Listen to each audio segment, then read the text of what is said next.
स्वागत आहे आपल्या सर्वांचं। आज आपण माहूरच्या प्रसिद्ध कैलास टेकडी या तीर्थक्षेत्रावर दर्शनासाठी जाणार आहोत। आज अमावस्या पण होती व शनी महाराजांच्या जयंतीनिमित्त आम्ही आज दर्शनासाठी निघालो होतो कैलास टेकडी या ठिकाणी। पण नागरिक भरपूर असल्यामुळे ट्रॅफिक भरपूर झालं होतं रेणुका माता मंदिर ते दत्त मंदिरापर्यंत।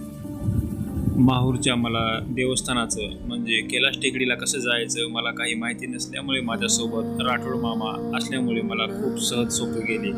ते आहेत 72 वर्षाचे पण त्यांची एनर्जी खूप आहे।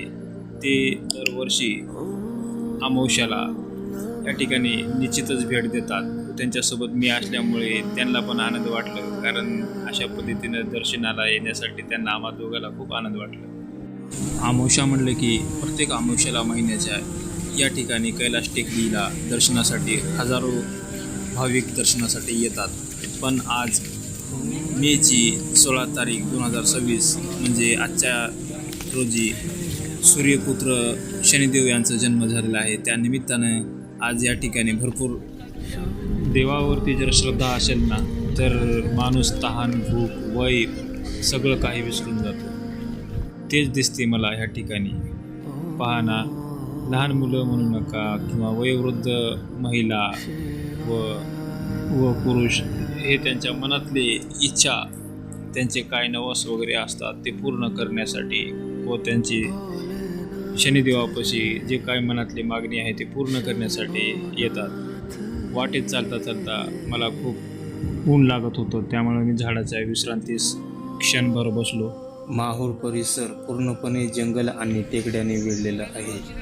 हा भाग दख्खन पठाराच्या उच्च सखल भागात येतो।